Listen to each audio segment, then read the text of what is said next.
meus queridos, muita paz. Sejam bem-vindos à Associação Espírita Lauro Machado. Eu começo agradecendo a Deus por nos permitir esse momento para conversarmos sobre os ensinamentos do nosso Mestre Jesus, a espiritualidade superior e amiga que se faz presente nos protegendo, nos intuindo e nos cuidando, e a você que me honra com a sua presença. Hoje começaremos o capítulo 18, que traz o título Muitos os chamados e poucos os escolhidos. Só aí já daria várias conversas. Mas vamos nos ater ao item 1 e 2, que vai nos falar sobre a parábola da festa de núpcias. Antes, porém, eu trouxe aqui uma conceituação do significado da palavra parábola. Então, o que é uma parábola? É uma história curta cujos elementos são eventos e fatos da vida cotidiana, com acontecimentos que ilustram uma verdade moral ou espiritual. E aí eu destaquei que as parábolas eram uma forma de ensino comum entre os judeus. Então, os judeus já ensinavam com parábolas. E Jesus, sabendo disso, utilizou a parábola de forma brilhante para ensinar aqueles que estavam ali e também para nos ensinar e, com certeza, aos próximos que chegarem no nosso planeta. E às vezes nos questionamos, por que Jesus usou parábola? Olha só, porque era, como eu já disse, um uso comum aos próprios rabinos e profetas quando queriam ensinar. Era um recurso pedagógico que atingia doutos e simples, ricos e pobres. A parábola, sendo uma unidade narrativa, preserva o conteúdo. Como recurso ilustrativo e simbólico, a parábola garantia uma aprendizagem aos níveis das possibilidades cognitivas e espirituais dos diferentes públicos. Como já disse, ensinava lá e continua ensinando aqui. E eu vou interpretar de acordo com a minha possibilidade cognitiva, com a minha inteligência, de acordo com a minha espiritualidade, de acordo com a minha evolução espiritual. Ou seja, é uma mensagem capaz de atingir a todos. Mas os discípulos chegaram de Jesus e perguntaram. Olha o que está escrito em Mateus 13, 10 e 13. E acercando-se dele, os discípulos disseram: por que falas por parábolas? Então eles interrogaram Jesus. Eles queriam saber, sempre parábolas? E Jesus respondeu. Ele respondendo disse-lhes: por que a vós é dado conhecer os mistérios do reino dos céus? Mas a eles não lhes é dado. Por isso lhes falo por parábolas. Porque eles vendo, não veem, e ouvindo, não ouvem, nem compreendem. E eu gostaria de deixar claro para vocês que eu me encaixo. Por muitas vezes fiquei me perguntando, quem faltaria a uma festa de casamento? Tudo grátis, tudo pago. Mas quando a gente vê espiritualmente, a gente percebe que isso é bem possível. Então muitos escutam, ouvem, estão ouvindo, mas não estão entendendo ainda. Porque todos nós vamos entender, já que todos nós vamos evoluir espiritualmente. E as palavras do nosso mestre, a cada momento em que nós formos evoluindo espiritualmente, ela vai nos atingindo de uma forma diferente. Vamos então à leitura da parábola que o nosso mestre Jesus falou há mais de 2000 anos atrás. Então, parábola da festa de núpcias. E disse Jesus: o reino dos céus é semelhante a um rei que faz as bodas a seu filho e mandou os seus servidores a chamar os convidados para as bodas. Mas eles recusaram ir. Enviou de novo outros servos com este recado: dizei aos convidados: eis aqui tenho preparado o meu banquete, os meus touros e os animais cevados, estão já mortos e tudo pronto. Vinde a bodas. Mas eles desprezaram o convite e se foram. Um para a casa de campo, outro para os seus negócios. Outros lançaram mão dos seus servos que ele lhe enviara, e depois de haverem ultrajado, os mataram. Mas o rei, tendo ouvido isto, se irou. E tendo feito marchar seus exércitos, acabou com aqueles homicidas e pôs fogo à sua cidade. Então disse aos seus servos: as bodas, com efeito, estão prontas, mas os que foram convidados não foram dignos de se acharem no banquete.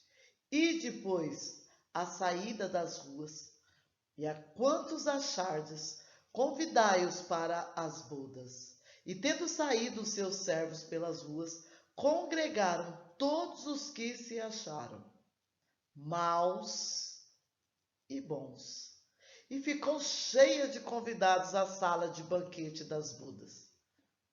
Entrou então o rei para ver os que estavam à mesa, e viu ali um homem que não estava vestido com a veste nupcial. E disse-lhe: amigo, como entrastes aqui não tendo vestido nupcial? Mas ele emudeceu. Então disse ao rei e aos seus ministros: atai-o de pés e mãos e lançai-o nas trevas exteriores. Aí haverá choro e ranger de dentes, porque são muitos os chamados e poucos os escolhidos. E após a leitura, eu fico imaginando como deve ter sido maravilhoso estar sentada em volta de um espírito, com a evolução do nosso Mestre Jesus, e ele ali, com a maior simplicidade, contando uma fábula. Mas também gostaria de dizer que brilhantemente o codificador, após a leitura, vai fazer algumas explicações para nossa evolução e nosso entendimento ser mais fácil. E ele começa dizendo assim, o incrédulo ri desta parábola, que lhe parece de uma ingenuidade pueril, pois não compreende que possa haver tanta dificuldade para ir a uma festa. E não era qualquer festa. Era uma festa de casamento de um príncipe. Era uma festa da realeza. Imagina se hoje você fosse convidado por um rei para ir no casamento de um príncipe. A alegria que isso nos causaria. Eu convido a Neia. Não acredito, é real. É verdadeiro esse convite? Então, para o incrédulo que pensa só na vida material, é surreal. E ele não consegue perceber a grandiosidade de Jesus quando ele nos explica. Jesus pegou o melhor convite que você poderia receber naquela época. E ele utilizou isso para falar do reino dos céus. E aí ele vai colocar, olha, gente, quando a gente compara com o reino espiritual, quando a gente olha para essa parábola, falando da espiritualidade, a gente fala a verdade. Olha, é um convite único sendo recusado. Jesus chegou e fala assim, vem, porque o meu fardo é leve, vem, encontrarás descanso, vem, te darei paz, não a paz que o mundo dá, mas a minha paz vos dou. Pensa que banquete é este? E nós simplesmente recusamos. Talvez por não entendermos ainda, mas recusamos. Então o que era esse banquete nupcial? E lá na parábola fica bem claro, está pronto. É só chegar. E aí ele fala assim, ó, estou falando que o banquete nupcial é a comunhão entre os dois planos de vida. Nós podemos começar a viver ele agora. Porque a preparação para um casamento, para uma festa, também é festa. Se preparar, escolher o vestido, como vai estar o cabelo, a maquiagem, né? Arrumar o marido, vem cá, vamos colocar uma roupa assim, né? Porque afinal de contas vamos por uma festa da realeza.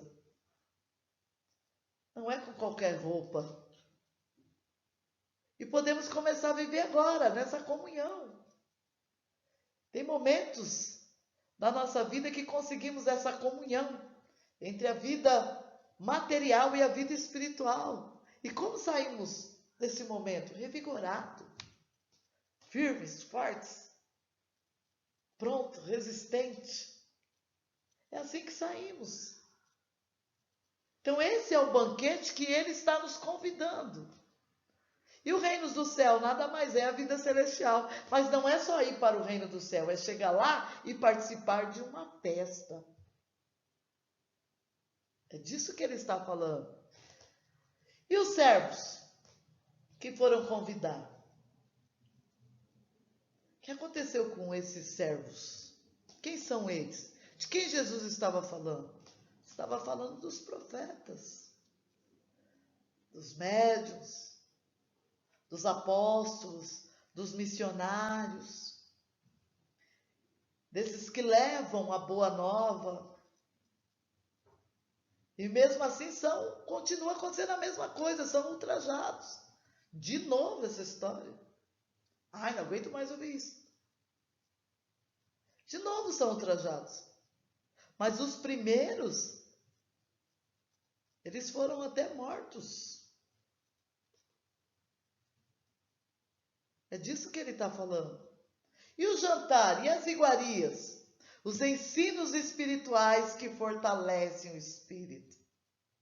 Nos alimentamos, temos vitamina, fortalecemos o corpo. Mas o que fortalece o meu espírito?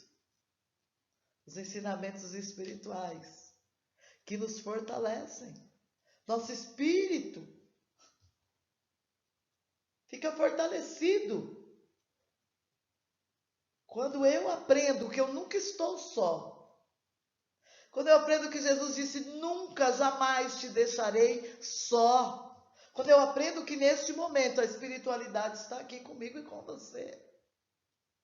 Para te proteger, para te guiar, para te guardar, para te intuir. Para puxar a orelha. Não estamos só. Essas são os jantares e as iguarias. Que está sendo nos oferecido. E quem foi os primeiros convidados? Os hebreus. E tem uma parte que Jesus fala assim, eu vim para os que eram meus, mas os meus não me receberam. E eles tinham sido preparados para este momento. Eles eram o único com conhecimento monoteísta.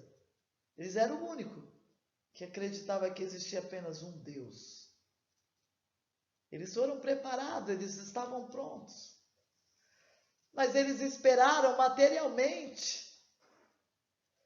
Eles esperavam o Messias que ia reinar aqui, no planeta Terra, onde tudo é passageiro. E aí eles não entenderam, não tiveram condições de perceber. Então esses foram os primeiros convidados. E os últimos convidados? Povos pagãos e idólatras. Adoravam vários deuses. Eram bons, eram maus. Não entendiam várias coisas ainda. E foram convidados. Se sentiu incluído? Estamos sendo convidados. E o que nós estamos fazendo com esse convite? Será que estamos agindo como os primeiros convidados? Você vai hoje na casa espírita? Hoje não dá. Tenho que cuidar da minha vida material. Você vai hoje na casa espírita? Olha, os negócios não me deixam. Mas tem aqueles que você vai, eu não sou louca, o que eu vou fazer lá? Tem nada para mim lá? Ainda temos isso. Amém. Mas eu não estou falando isso com forma de julgamento. Quantas vezes nós deixamos de ir também? Mesmo já tendo aceitado o convite. Se hoje, na casa espírita, fosse um casamento de um príncipe, o que nós teríamos feito para comparecer? E é esse o convite de Jesus. Que a gente compareça ao banquete, que a gente aceita. Muitos, mas muitos são convidados, muitos mesmo. O convite chega a todos. Só que daí o rei apareceu. O rei chega e vai olhar quem está sentado nesse banquete, que está sendo servido. E de repente o rei vai encontrar alguém que não está com a veste adequada. E o que seria essa túnica nupcial? A pureza do coração. Aí, meus amigos, complicou. Ter um coração puro e reto diante de Deus complica. Mas aí o que ele faz? Ele vai ensinar, fala, olha, para ir a uma festa real, da realeza, a um casamento, é necessário uma roupa adequada. Lógico que hoje as coisas já mudaram, né? Mas se você recebe um convite real, a roupa que você vai usar vai ser adequada. Outra coisa, o cumprimento da lei. Precisamos cumprir a lei de Deus. É fácil? Não.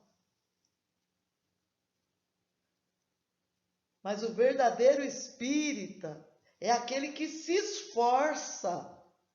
Então, se nós queremos participar deste casamento, precisamos ser verdadeiro espírita. Aquele que se esforça para ter pureza de coração. Aquele que segue as leis de Deus. Ou que pelo menos tenta, que está se esforçando. Um pouquinho cada dia. E assim vamos continuar. Até podermos entrar nessa festa com a roupa adequada, preparado. Para que quando o rei compareça, ele não venha nos interpelar, né? Que nós não ficamos emudecidos. Quando ele perguntou, o rapaz ficou emudecido, segundo a fábula. Já sabemos que muitos de nós somos convidados. Muitos são chamados.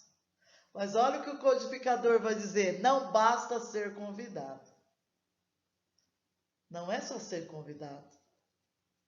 Não basta dizer, eu sou cristão, eu sou convidado. Nem tampouco sentar-se à mesa para participar do banquete celestial. Na parábola, o rapaz é convidado, entra, senta, mas quando o rei chega, aí as coisas mudam. E aí eu fiquei pensando em roupa, né? Roupa a veste, ela é perceptível. E vai ser assim no mundo espiritual. Vai ter como saber se você é ou não. Ninguém vai conseguir enganar. Falar, não, eu estou vestido. Não, você não está. Você não tem pureza de coração. E isso vai ser como energia. Então todo mundo vai perceber. Então não basta ser convidado. Não basta dizer eu sou cristão. Não basta sentar na mesa para participar do banquete. É necessário, antes de tudo, e como condição expressa, vestir a túnica nupcial, ou seja, purificar o coração e praticar a lei segundo o Espiritismo, que nada mais é do que a lei de Deus. Então, meus amores, é aí que a gente entende porque muitos são chamados. Muitos até aceitam o convite. Muitos até sentam na mesa. Mas na hora que é colocado a condição, a pessoa escolhe não ficar. Muitos são chamados, poucos os escolhidos. Nós recebemos o convite, nós estamos aqui. E agora nós sabemos qual é a condição para participar. E muitos escolhem não participar. Porque purificar o coração não é tarefa fácil. Tem que ter muito esforço. Praticar a lei de Deus. Tem que se esforçar toda hora. Não é todo dia, é todo momento, é a cada respiração. Principalmente no grau de desenvolvimento espiritual que a maioria das pessoas, incluindo eu, nesse planeta se encontra. Eu preciso entender que fora da caridade não há banquete. Fora da caridade você até senta na mesa, mas você não ceia, você não participa. Quão poucos se tornam dignos de entrar no reino dos céus. Foi por isso que Jesus disse: muitos serão chamados e poucos os escolhidos. E a gente se pergunta, mas se convidou, por que não escolhe? Porque a escolha não é de quem convidou. A escolha é de cada espírito que recebeu o convite. Ele escolhe se quer ficar ou não. E era disso que Jesus estava falando. E é lógico que nós nos perguntamos, como assim? Muitos os chamados e poucos escolhidos. E na questão 262 do Livro dos Espíritos, olha o que vai ser perguntado. Quando o espírito goza do livre-arbítrio, a escolha da existência corporal dependerá sempre e exclusivamente de sua vontade, ou essa existência lhe pode ser imposta como expiação pela vontade de Deus? Então, quem escolhe? Deus sabe esperar. Os espíritos superiores têm uma forma de responder assim que é grandiosa. Por que Deus vai impor? Ele é eterno. Quando ele fala assim, ó, Deus sabe esperar. Se ele te deu o livre-arbítrio, ele te deu e não vai tomar. Ele vai esperar. Não apressa a expiação. Todavia, pode impor certa existência a um espírito quando este, pela sua inferioridade ou má vontade, não se mostra apto a compreender o que lhe seria mais útil, e quando vê que tal existência servirá para a purificação e o progresso do espírito, ao mesmo tempo que ele sirva de expiação. Dependerá sempre, exclusivamente, de sua vontade. Se não quer mudar o coração agora, Deus espera. Não sei se vocês perceberam, mas lá na parábola, o rei pediu para que fosse atado os pés e lançado nas trevas exteriores, para que se visse o que estava acontecendo. Como é o meu interior? Eu não consigo ver. Então eu te mostro. No exterior. Fica aparente, olha para você. Você não está com a roupa ainda. Você não está, você precisa ver. Você precisa perceber. Não quer participar do banquete? Ainda não, tá bom, fica aí. Deus sabe esperar. Eu gosto dessa parte que ele fala, dependerá sempre exclusivamente da sua vontade. Leon Denis vai dizer, vontade é maior de todas as potências da alma. Então, o verdadeiro espírito é aquele que se esforça. Se eu me esforço, se eu tenho vontade, eu vou conseguir seguir as leis de Deus. Eu vou conseguir ter a pureza de coração. Eu vou evoluir. Lógico que não vai ser nenhuma vida. Mas eu preciso começar. Olha, eu não consigo seguir tudo, mas eu consigo 10%, já é 10%. Na próxima eu já vou chegar com a facilidade de 10%, já vou poder aumentar para 30%. E quando você tem vontade, você tem uma potência na sua alma. É a vontade que vai dizer, não, eu quero, agora eu vou participar. Eu escolho participar. Quando eu escolho a pureza de coração, seguir as leis de Deus. Que nós possamos aceitar esse convite. Que já estamos todos sendo convidados, muitos, mas que nós também possamos fazer parte dos escolhidos, aqueles que escolheram a evolução espiritual, aqueles que começaram a entender o que o Mestre Jesus queria nos dizer. Que possamos fazer nossa reforma íntima. Ah, mas fala sempre disso, sempre. Precisamos lembrar, tem que melhorar. Aquela hora que você fala, né, e a reforma íntima. Precisamos lembrar sempre e sabermos que não estamos sós. E que queremos sim participarmos dessa festa, desse banquete espiritual. Eu, com todos vocês, porque evolução espiritual acontece junto, no amor, na caridade, com a ajuda de toda a espiritualidade amiga. Que possamos escolher e estarmos junto com o nosso Mestre Jesus nesse banquete. Graça e paz, meus amigos. Até a próxima.